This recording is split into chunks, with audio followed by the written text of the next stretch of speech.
vídeo de hoje nós vamos conversar um pouquinho sobre O Lago, que é um romance do Yasunari Kawabata, publicado originalmente em 1954. Este daqui é o terceiro romance que eu leio deste autor, e exatamente por conta disso eu já começo aqui a notar alguns temas, algumas características que pelo visto são recorrentes no estilo aqui do Kawabata.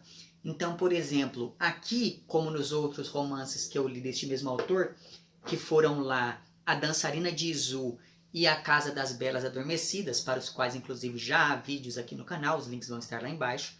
Mas enfim, aqui como nesses outros livros, morte e erotismo são tratados como categorias complementares, digamos. Além disso, existe aqui a presença de elementos que são bastante simbólicos, como por exemplo o lago que dá título ao livro, ou então os pés do protagonista. Existe aqui ainda a aproximação entre culpa e desejo, um encadeamento narrativo que salienta a oposição entre o belo e o grotesco, sendo que aqui o belo aparece representado nas jovens que são perseguidas, ao passo que o grotesco se liga muito à imagem dos pés do perseguidor. E por fim existe aqui também o envolvimento entre personagens masculinos mais velhos com moças, em alguns casos, muito mais jovens, porque algumas dessas moças aqui são inclusive adolescentes. E é claro que isso pode gerar algum tipo de incômodo, e aliás eu não sei se essa questão do envolvimento entre homens mais velhos e mulheres mais novas é algo próprio da cultura japonesa, porque dos poucos livros que eu li de lá, esse tema, essa questão sempre fica posta de uma maneira ou de outra, então talvez isso seja algo cultural, mas enfim, evidentemente que esse tema acaba gerando algum tipo de reação, algum tipo de incômodo. Aqui neste livro esse incômodo ele aparece de maneira bastante clara, mas não tanto, pelo menos no meu caso, quanto aconteceu enquanto eu lia, por exemplo, lá o A Casa das Belas Adormecidas, em que essa questão mais erótica, digamos, entre um homem mais velho e uma moça bem mais nova é posta de maneira que é quase perturbadora. Caso você não saiba a que eu estou me referindo, eu vou deixar lá embaixo o link, você assista o vídeo e chegue às suas próprias conclusões.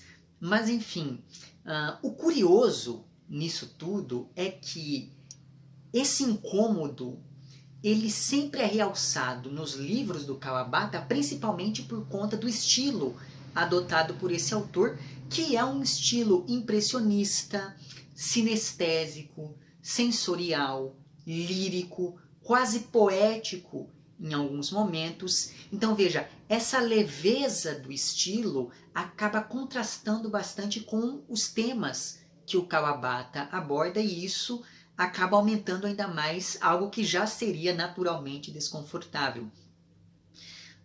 E ainda pensando nessa comparação com outros livros, assim como aconteceu lá em A Dançarina de Izu, aqui as descrições feitas, principalmente as descrições da natureza, são quase como pinturas, e isso chamou bastante a minha atenção, e isso se liga muito a esse caráter impressionista que a gente pode atribuir ao estilo do Kawabata. Do mesmo modo, se a gente pensa lá em A Casa das Belas Adormecidas, ao longo daquela narrativa e ao longo desta daqui também, em vários momentos a realidade é atravessada, é contaminada pelo sonho, pela alucinação e pela memória. Então, por exemplo, às vezes o protagonista ele vê um determinado objeto ou uma determinada cena, e através daquela imagem ele aciona determinadas lembranças. Então, por exemplo, aqui na página 31 dessa minha edição, existe um momento em que é dito o seguinte: mesmo agora, Jinpei era capaz de recordar o gelo do lago por causa da vidraça da loja de flores. Então, em vários momentos você vai ter isso. O personagem, ele contempla alguma coisa, porque esse personagem ele é bastante observador, bastante contemplativo, e a partir dessa observação, a partir dessa imagem, é que ele começa a recapturar algo do passado, e isso me lembra bastante daquela noção que o Platão coloca sobre a memória. Eu não vou lembrar agora em qual livro dele, em qual diálogo dele que é. Mas enfim, eu vou deixar certinho lá embaixo na descrição desse vídeo o nome do texto do Platão em que ele fala disso, em que o Sócrates vai explicar o que é a memória, e daí ele fala que a memória é como se fosse uma cera em que você, enfim, pressiona determinada imagem, e enquanto aquele relevo que se forma na cera perdurar, a sua lembrança de determinada coisa vai perdurar também. Então essa noção da memória como uma imagem é algo que é muito comum, e isso aparece aqui no Lago do Kawabata, então acabei fazendo essa associação também. E graças então a essa relação entre imagem e memória, o passado e o presente, uma realidade subjetiva e uma realidade objetiva, tudo isso vai se misturar de modo que esses elementos se confundem em várias passagens. E é exatamente por conta disso que é como se aqui não apenas o passado determinasse o presente, mas também o presente alterasse a percepção que o protagonista tem do próprio passado, e essa relação temporal é algo muito importante para a gente entender a construção dessa narrativa como um todo. Pois bem, esse protagonista é um professor chamado Jinpei, ou algo do tipo, e ele é verdadeiramente obcecado pela beleza feminina, e por conta disso ele dedica grande parte de seus dias a perseguir mulheres, sobretudo e geralmente adolescentes. Quando o romance começa, o Jinpei está fugindo depois de ter cometido ali algum tipo de crime. A gente vai descobrir que crime foi esse ao longo da leitura. E logo nas primeiras páginas a gente descobre que essa mania de perseguição, né, ou melhor dizendo, essa mania de perseguir as moças, acabou custando ao Jinpei o seu emprego como professor. Então, logo no primeiro capítulo, o protagonista vai até uma casa de banho turco, e lá ele acaba ficando maravilhado pela voz da atendente que está ali, enfim, ajudando ele no banho, aquela coisa toda. E conforme ele vai recebendo uma massagem, o Jinpei refaz grande parte da sua vida. Então, se você prestar bastante atenção, logo no primeiro capítulo você já tem vários elementos que vão voltar retrabalhados nos capítulos seguintes. Então, é como se este capítulo fosse uma concentração de tudo aquilo que viria a seguir ao longo do romance. E eu achei essa técnica de construção da narrativa bastante interessante.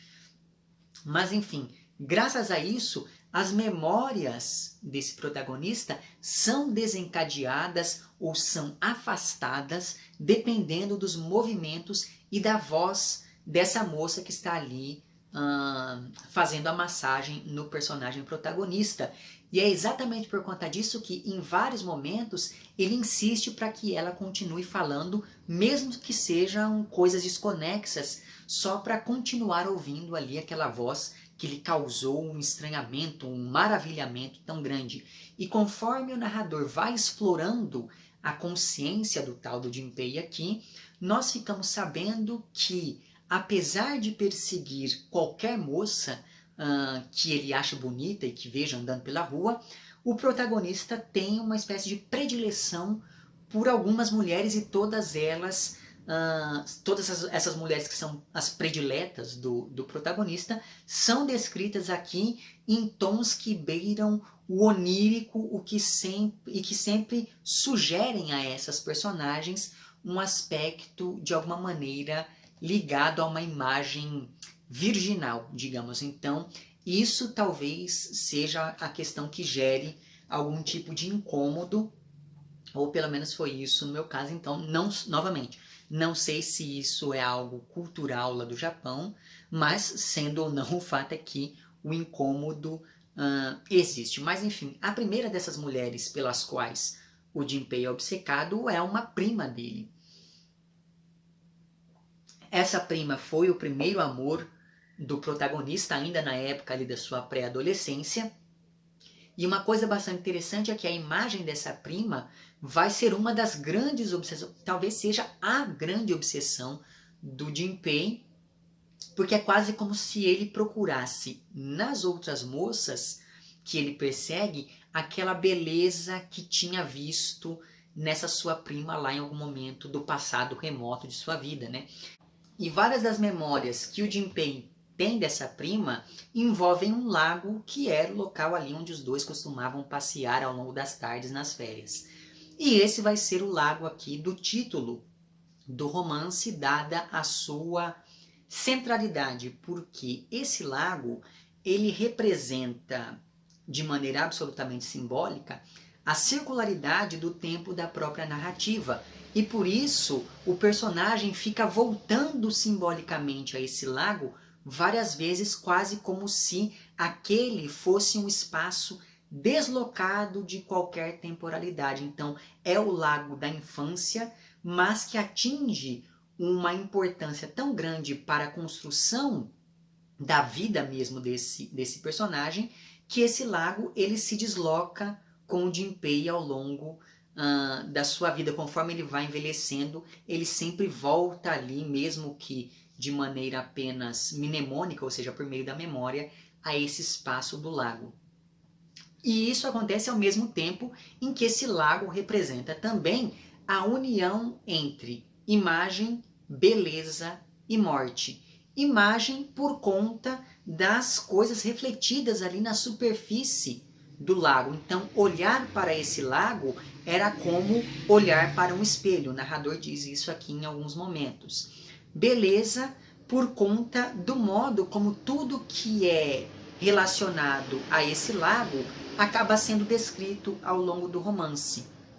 E morte porque o pai do Jinpei morreu ali nesse lago, ou pelo menos o seu corpo foi encontrado ali no lago, e depois disso, segundo uma lenda que passou a correr ali pela vila onde eles viviam, o fantasma do pai do Jinpei passou a assombrar algumas das regiões ali do lago. Então, esses três elementos que estão associados ao lago sempre vão voltar ali ao longo de toda a narrativa.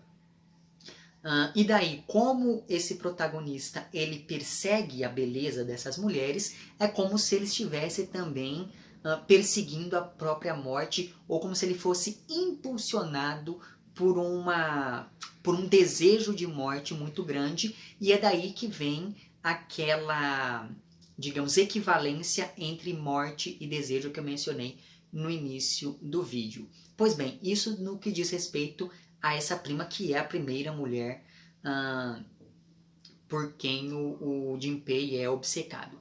A segunda mulher é uma aluna dele, na verdade, chamada Isako. Evidentemente eu vou olhar aqui o nome delas, porque, enfim, eu não sei nada de japonês, aquela coisa toda. Pois bem, a Isako foi a primeira moça que o Jinpei perseguiu, estando consciente do que estava fazendo. Ela, como eu disse, é uma ex-aluna com quem o Jinpei passou a se relacionar e que, em dado momento, essa moça começa a quase sustentar esse sujeito, já que uma amiga da Isako fica sabendo do relacionamento entre os dois e por isso o protagonista perde o emprego. Então a Isako começa ali, enfim, a roubar dinheiro de casa para poder dar para esse amante ou coisa do tipo. A relação entre os dois é uma relação muito estranha, mas enfim. Então essa é a segunda mulher que sempre vai voltar à memória do protagonista. A terceira é uma moça chamada Miyako, ou algo que o valha, que é uma moça jovem que juntou dinheiro ao longo de vários meses para poder fugir do marido, né, que era um homem bem mais velho do que ela. A Miyako é aconselhada a fugir por uma de suas empregadas e é bastante interessante a gente ir acompanhando a relação que se estabelece entre essas duas mulheres. Ao longo de todo o segundo capítulo aqui do livro, que se dedica a acompanhar a vida da tal da Miyako, a gente descobre que essa moça sempre foi perseguida e que, na verdade, o que ela mais quer de fato é ajudar a pagar os estudos de um irmão mais novo que ela tem. Pois bem, então, ao perseguir essa moça, que o Jinpei comete o tal do crime que a gente fica sabendo logo no primeiro parágrafo do romance, porque essa moça ela estava ali com a bolsa cheia do dinheiro que ela estava economizando para poder fugir do marido. Quando ela percebe que está sendo seguida, ela joga a bolsa no Jinpei e sai correndo. E como a bolsa fica ali, ele fica com medo de ter sido denunciado como ladrão. E daí é que vem a questão que eu falei para vocês, que eu acho que essa relação entre homem e mulher no Japão, né, entre homens mais velhos e mulheres mais novas no Japão, é algo muito comum, porque ele fica com medo de ser denunciado como ladrão, mas não fica com medo das pessoas o denunciarem como um perseguidor, como um pedófilo ou coisa do tipo. Mas enfim. E a quarta, né, a quarta mulher que acaba sendo ali uma das obsessões do Jinpei é uma moça chamada Machi, ou algo que o valha também, que é uma adolescente que exerce um fascínio quase fantasmagórico nos homens com os quais ela se relaciona, tanto amorosamente quanto afetivamente. O Jinpei começa a perseguir essa moça depois que a vê passeando ali com um cachorrinho no fim da tarde. Então é muito interessante a gente ir acompanhando os subterfúgios dos quais ele se utiliza para tentar se aproximar dessa moça de alguma maneira. Pois bem, conforme o romance avança, a gente começa a perceber que essas moças vão se confundindo e que existem alguns pontos que ligam cada uma delas, para além do fato de estarem sendo perseguidas pelo mesmo sujeito. Então, por exemplo, os pais da aluna do Jinpei trocam a moça de escola e ela vai estudar na escola que é dirigida pelo marido da moça que jogou ali a bolsa no protagonista enquanto estava fugindo dele, né? Então, apenas para que você veja que de uma maneira ou de outra, as vidas dessas mulheres sempre vão ter ali alguns pontos de contato. E mais, conforme se aproxima de cada uma dessas moças, o protagonista vai misturando a realidade e o delírio ao recuperar o próprio passado. Como tudo é narrado da perspectiva do próprio Jinpei, apesar dele não ser o narrador, o texto fica com esse ar de alucinação ou algo muito parecido com isso.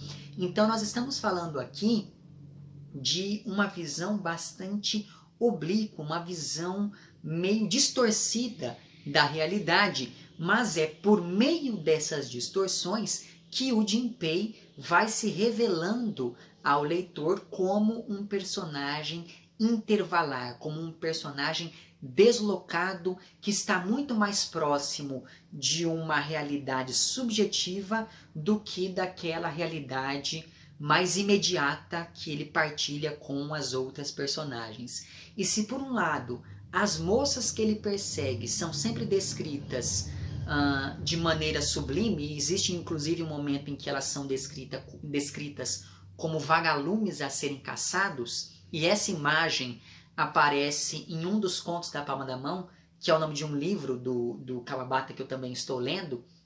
E naquele livro existe um conto em que o autor faz essa imagem também da moça como sendo esse vagalume a ser caçado. Mas enfim, por mais então que as moças elas sejam descritas dessa maneira sublime, por outro lado, aquela visão distorcida do protagonista se dirige a ele próprio, ao próprio corpo, porque em vários momentos o Jinpei descreve os próprios pés como sendo pés de macaco, inclusive ele diz isso, que foram repudiados até pela micose. Então é bastante interessante observar esse processo de animalização que o personagem sofre graças a essa visão distorcida que ele tem de todas as coisas, inclusive dele próprio. E aí é que vem o caráter simbólico dos pés, porque ele é meio obcecado por essa imagem dos próprios pés e isso vai reaparecer com uma frequência bastante grande ao longo da narrativa, porque é como se esse aspecto disforme, esse aspecto grotesco dos pés fosse na verdade uma alegoria não apenas para algo físico, mas também para uma deformação interna desse protagonista. Então, ao perseguir a beleza dessas moças, é como se o Jinpei estivesse procurando algo que lhe falta na visão que ele tem de si mesmo.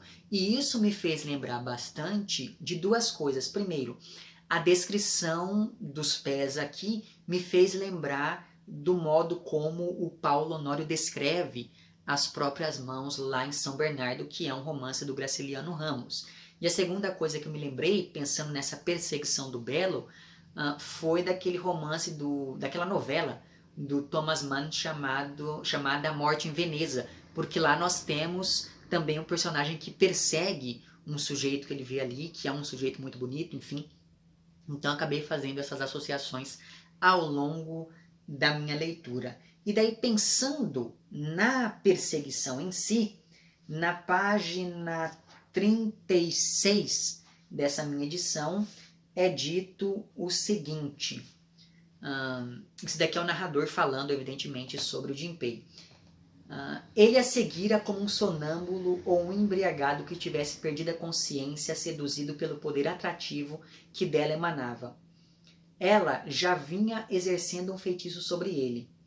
Por ter sido seguida por ele na véspera, Isaco teria tomado a consciência da própria força de sedução e poderia estar estremecendo em secreto prazer. Jinpei se sentira prisioneiro de uma garota misteriosa e fascinante. Então veja, aqui tem duas coisas importantes. A primeira é que em vários momentos é como se a culpa dessa perseguição fosse da moça e não do perseguidor, o que por si só é algo bastante problemático, mas enfim. A segunda coisa que me chamou bastante atenção nesse trecho é essa palavra fascinante, porque é como se esse personagem perseguisse essas moças porque ele tem consciência da casualidade de cada encontro.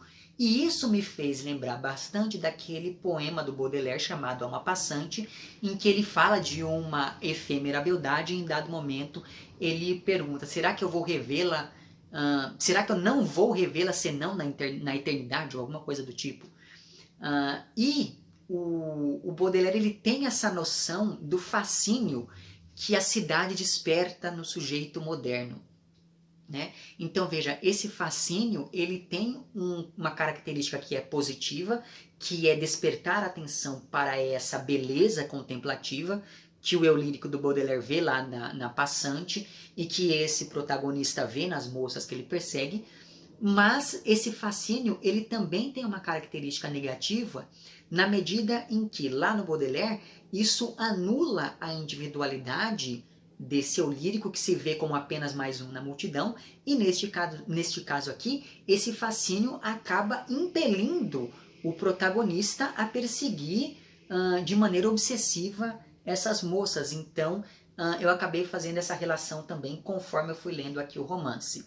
Portanto, esse daqui é um livro bastante interessante porque, por conta primeiro do estilo do Kawabata, mas também porque esse livro permite esses vários diálogos possíveis. Mas, ao mesmo tempo, eu achei que ficou faltando alguma coisa para que este livro fosse mais interessante. Me parece que faltou algo no encadeamento narrativo aqui.